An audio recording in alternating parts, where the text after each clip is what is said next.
Hello and welcome to On Point. I am Malik Patterson. 1 year into the pandemic, professional sports leagues are back on the field, along with college teams. But high school sports is another story. States like Texas and Florida allowed outdoor high school sports to resume in the fall. In California, many high school athletes had to wait until this week. The California Department of Public Health has joined forces with coaches, CIF officials, and the organization Let Them Play California to allow all sports in California to resume play as of this week. That includes not only outdoor sports like football, but indoor sports like basketball and volleyball. The addition of indoor sports comes after the deal with the governor's office this week. There will be mandatory COVID testing for all players and coaches. Counties and districts can now begin play with 14 daily COVID cases per 100,000 people. The LA County's case rate just dipped below that level this week.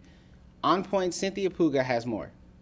All right, thank you so much, Malik, for that. And presenting today's panel guests, we have Clarissa Nunez and Brad Hensley. How are you guys doing today? Pretty good. Thanks for having us. Yeah, of course. All right. So for Hensley, Brad, all youth sports are now allowed to resume in California, as we're seeing all over the news.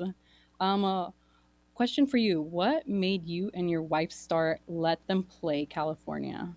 I think it was really out of desperation. The lockdown started for kids about March 12th, where they shut down schools, they shut down sports, they shut down churches, they shut down libraries, and the state kept punting on when they were going to bring back everything, including sports. And so everyone was patient, right? Because no one really knew what was going to happen with COVID, right? And the spread of it. We got to the fall and they postponed the season, and they kept saying, oh, next month. And they finally issued guidance in December. And once they issued guidance, we realized that the kids would probably never play again, and they had no outlets. And we basically understood that there was no voice for youth rights. And so we really didn't know what we were doing, frankly, but we said, okay, let's start a Facebook page on December 31st. And it grew to 50 people the next day, 500 the next day. And we started going by the thousands, so that by the end of January, we had over 50,000 people. And so a small Facebook page became a movement. And we started to have meetings with the governor and his staff. And fast forward 10 long weeks, and here we are today, and youth sports are now open.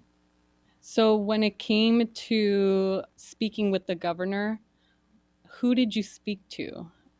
Yeah, so we had a core team of me and a couple of the football coaches that had a separate organization. So we had a couple of meetings with Dr. Ghali. We had a couple of meetings with the chief of staff to the governor, Jim DeBoo.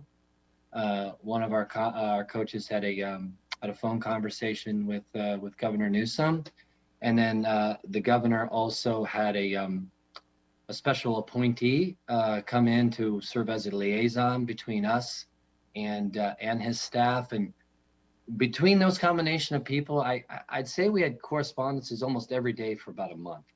What were the concerns that held them back, and what made them change their mind? They're asking the $1 million question, right? I mean, I can give you my opinion. I don't think I'll ever know. I don't know what was holding them back, is my frank answer, because the evidence and data and science on our side that showed youth sports can be played safely stacked to the ceiling. And they never provided data or evidence as to why basketball couldn't play, or there was less than one case per 100,000. I mean, and I want to emphasize that safety point. As parents, you are never going to let your kid do something unsafe. Clarissa's parents would not let her do it unless they calculated to say, okay, it's safe enough for her to do it. So that was our number one premise. And then we started looking at all this data and 40 other states doing it. And we said, geez, we don't get it. And I never really got a good answer. So you can speculate as to, why they wouldn't. What ultimately did it? I think it's a combination of three things. I think that the number of cases coming down certainly played a role. I think diplomacy played a really big role, that our group was not a political organization. We were not fighting a recall effort. We were not turning this into a political or partisan approach. All we wanted to do was have communication and let youth sports return. And I would say also the third thing that really had probably motivated them was the lawsuit, was the legal action we were taking, because we won. Had we lost, probably not, but the judge said, what you're doing, Governor, is unconstitutional. You have to give these kids a choice. So that's my best answer as to why we got where we did. I wish it had been sooner, but we're there now.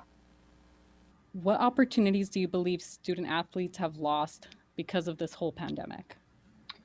So I'll give you my own situation. So my why, certainly initially, was my kids and really my son, who's a junior quarterback at high school, and he has high aspirations to go play college football. And in order to get recruited, he needs to have varsity film, and with no games, there's no film, and so they don't look at California kids. So that was my initial, why. And then as I started to learn the stories of kids across the state, I realized this is way bigger than my son potentially missing out on a scholarship.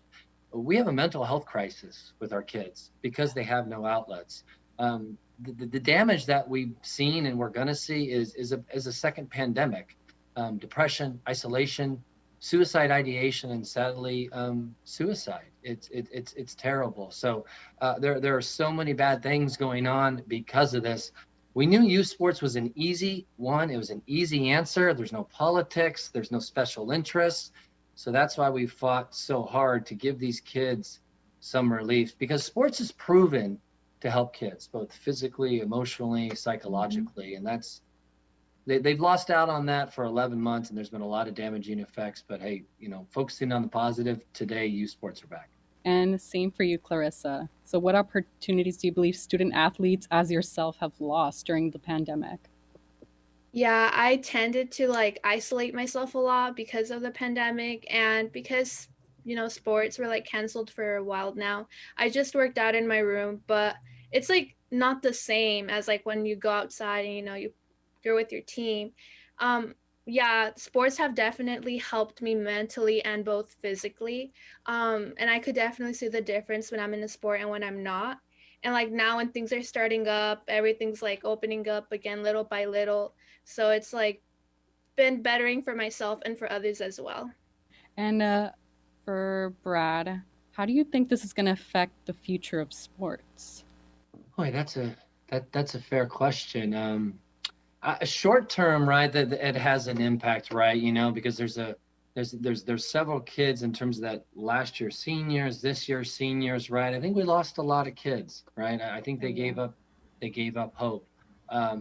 Hopefully, right, this pandemic becomes behind us soon with herd mentality and all the vaccines. It's funny, kids are so resilient. They can handle so much, and then you give them life again and give them these outlets like sports, and they bounce back tremendously. So I truly believe in the resolve of kids as long as we give them these outlets. So my hope is that it's short term, and more importantly, we can restore the mental health of a lot of these kids. We've lost a share of them, but hopefully not anymore.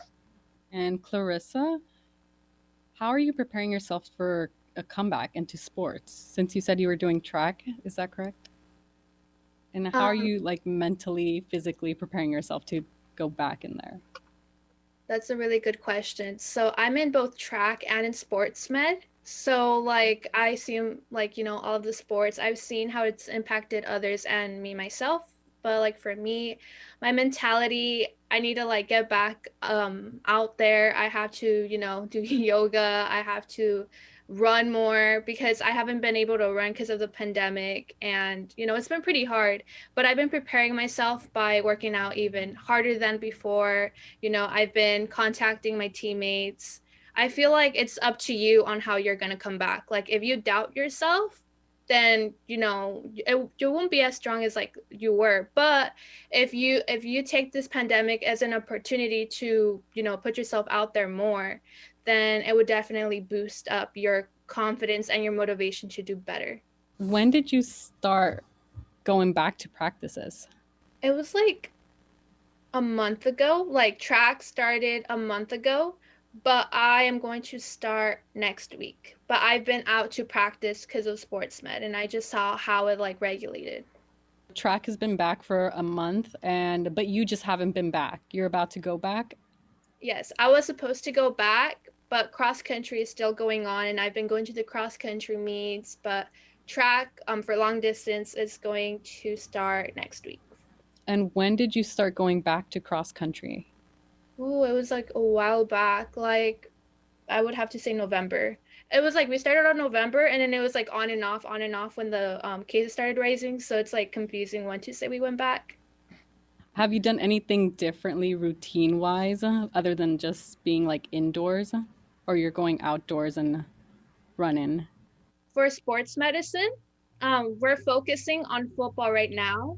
So because all the sports are like being squished, it's like, very like, I don't know, it's like really complicated. But football, right now, I'm focusing on football. So I go to football 3 days a week, and, I'm wrapping them, I'm icing them. So I see myself out there. And with track also, I'm next week, actually, I'm going back into track. So, I'm going to have to time manage that too. But yeah, the coaches seem to have everything handled and under control. So we're going to be playing a little clip of Coach Darnell Furman and his concerns of getting his athletes to ease back into conditioning indoors without overworking them. We have to ease our way kind of back into we're able to all come all the way back and get back in the gym again. I got to understand that they're the biggest thing with their conditioning. Mm-hmm. And so I don't want to rush things. I still want to give them as much time as possible to get in shape. Even though we might be playing right away, I'm concerned with their fitness, so I'm going to have to watch minutes.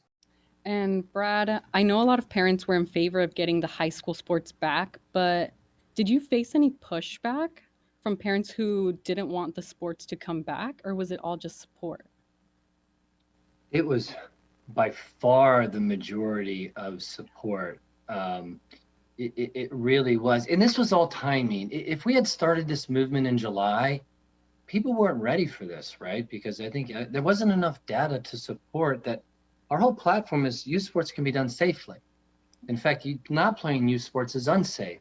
So I would say 99% of people supported us, the California medical community, the legislature, even the court system supported us. So it was really a matter of timing. Even a group that we thought we might get some resistance from, the CTA, the teachers union, we didn't. I mean, I think there was a general consensus that sports can be done safely. We got to figure out a way to get these kids back. And so I think it was a lot of timing, because if we had done this in July or August, I don't think there was an appetite in California to push for this. But since with 10 months of data that showed clearly that youth sports can be played safely when you take the right protocols, just a wave of support. And Clarissa, how do your parents feel about you going back into sports after like the whole pandemic? Are they supportive? Are they kind of like, They're very supportive of me going back to sports medicine because it's something that I'm very passionate about, and I'm very passionate about track as well. My mom is like in between. Like she wants me to go back to track because it's definitely like made me into a better person emotionally, mentally, physically. But also she's scared of me catching the virus as well. She's scared that what if someone has it, it could spread into the family. So that's something that she worries about. But overall, she's supportive of me going back. And then with the vaccines out now, she has hopefully a little less worry. Yeah. Did you ever have any Zoom meetups, Clarissa, for like track practice or anything? Yes, we had an informational meeting before track so that, the coach can explain how everything's going to be situated and, how the schedule is going to look like. And he wanted everyone's input as well. So yeah, we've had some meetings by far. Has your coach tried to like give you guys like tips and tricks of like getting back into conditioning for you guys, or it's all just meeting wise? So my coach, I'm in long distance, so cross country is happening right now. So I can't really go back into track because, cross country is still happening. So he told me to, condition before coming back. He gave me like a list of workouts as well. He's a really good coach. He told me, oh, you should like run a mile every day. You should do, ab workouts, something that would prepare you so that you won't be so tired when you come back, so you could be prepared. That's a really good coach. Yeah. All right, we're gonna go to another little clip of Coach Furman once again. The struggle of trying to teach his athletes over Zoom on different forms that they could be shooting for basketball physically without not being in a group. I actually showed some of them shooting form over Zoom. So that's what we've been doing. Now we're allowed to go work practice outside, and they can have their masks off if they're doing something that's cardiovascular. So when they're doing the conditioning, their masks are off. When we're talking to them, their masks are on. I think that's a little crazy on how your basketball coach will try to teach you different forms and different shooting techniques all over Zoom. This whole experience is completely crazy. I mean, I give him a lot of credit. I give these coaches a lot of credit, right? They're doing their best. I'll give you another crazy example. My son, when they were allowed to practice, half the time they weren't allowed to practice with a football. And he's a quarterback. And so, like, why can't you practice with a football, right? I mean, just the idiosyncratic rules across different sports. That was one of the things I personally struggled with. In terms of the kids, I think it really took a mental toll on them. Starting, stopping. Are we going to have a season? Oh, in 2 weeks they're going to make a ruling. Oh, they didn't make a ruling. Oh, it's coming, guys. Oh, you can't. I mean, that is mentally, physically, emotionally taxing on these kids, and it drove them into isolation. It really did. Unless they had a strong family outlet or other outlets, that's why we lost kids. And we lost kids on a lot of different levels, including the most tragic levels. Think about an athlete, and I'm sure you're like this, Clarissa. Like, you train so you can compete. Like, it's the thrill of winning your event. It's the thrill of competing, right? It's not just practicing and you practice, no game.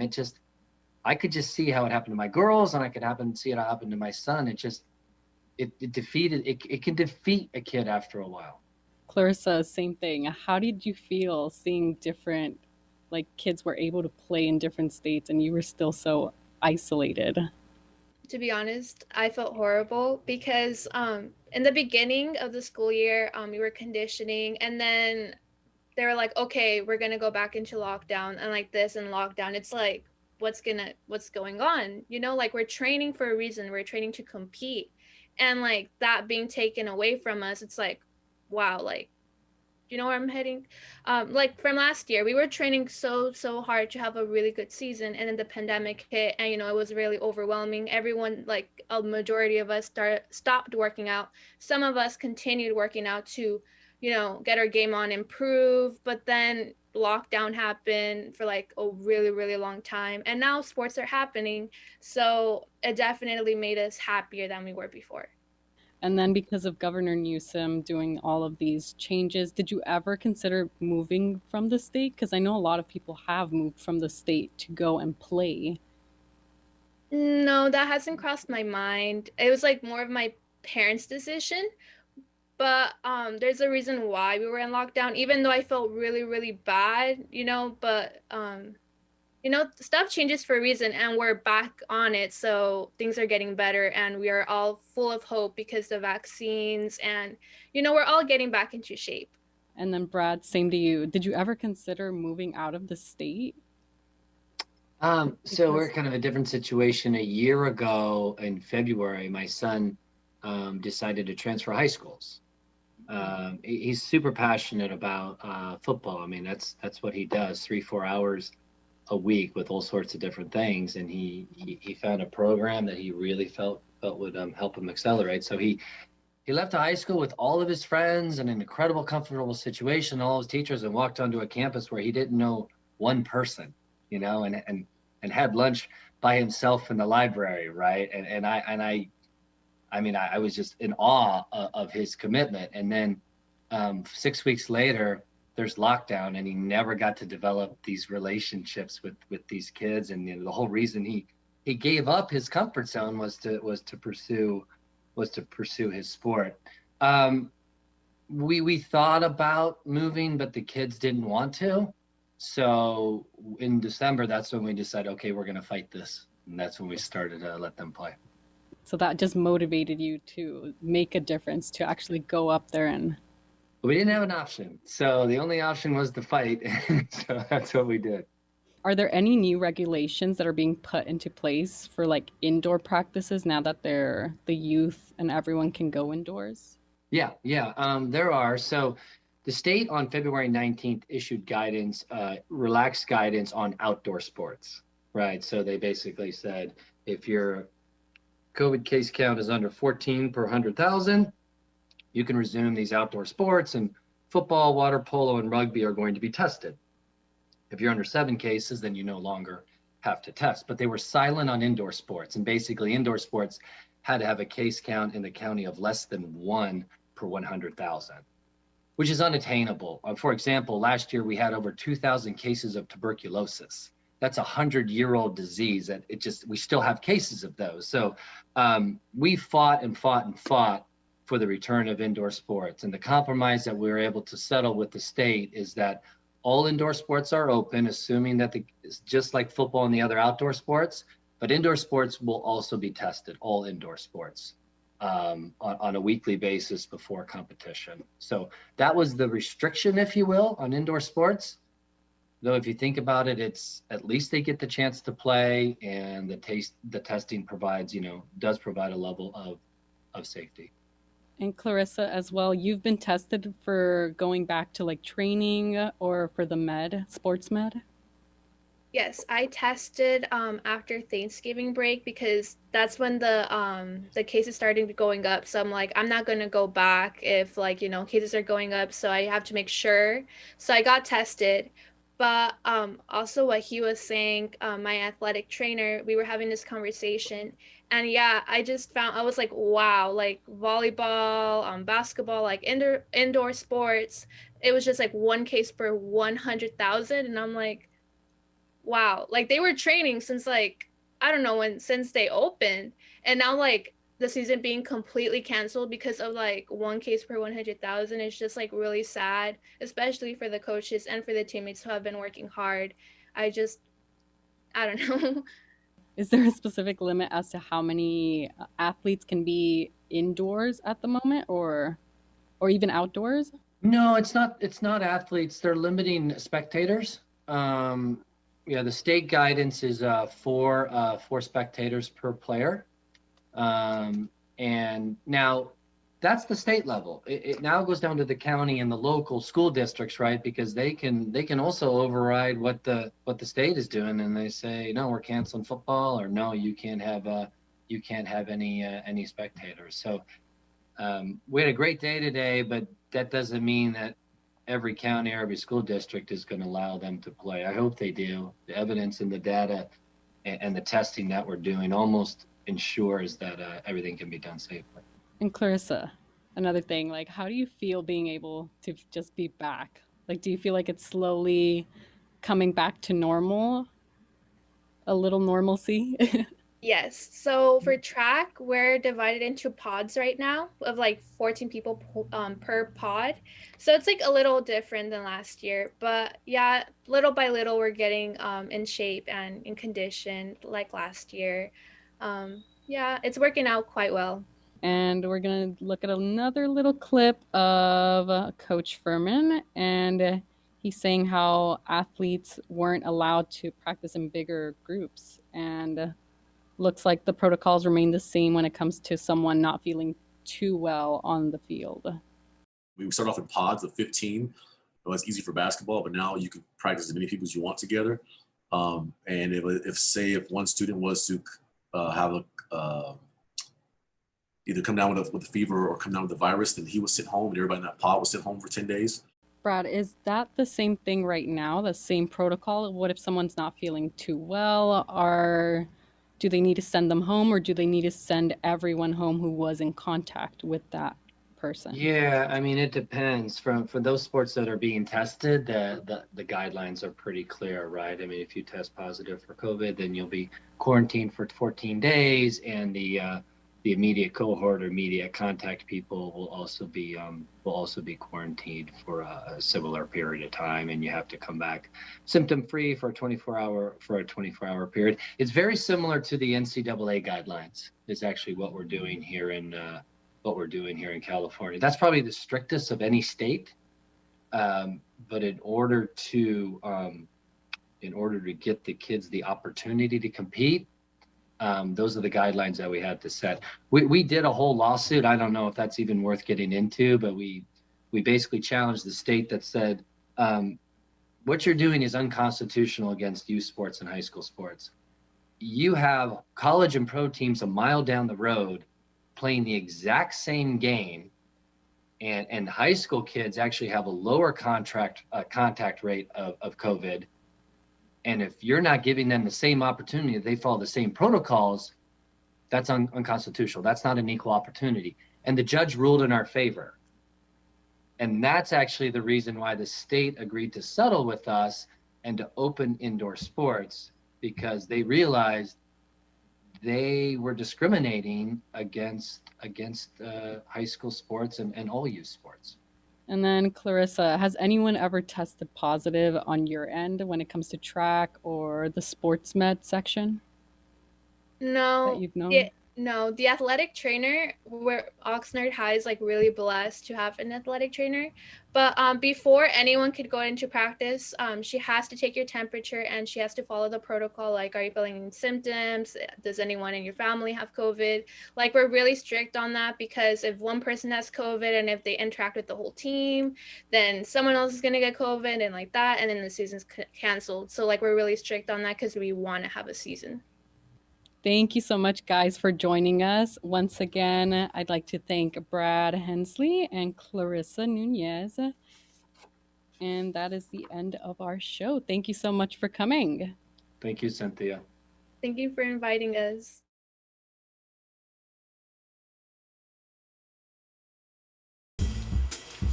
Do you know what to do? Yes. Bring it back to me. Then I'll give you your money.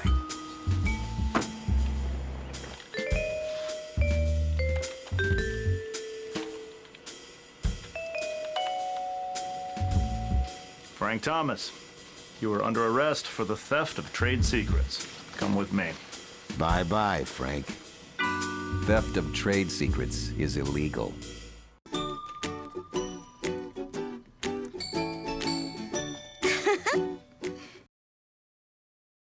Thank you for watching On Point. You can follow us on social media at CSUN On Point.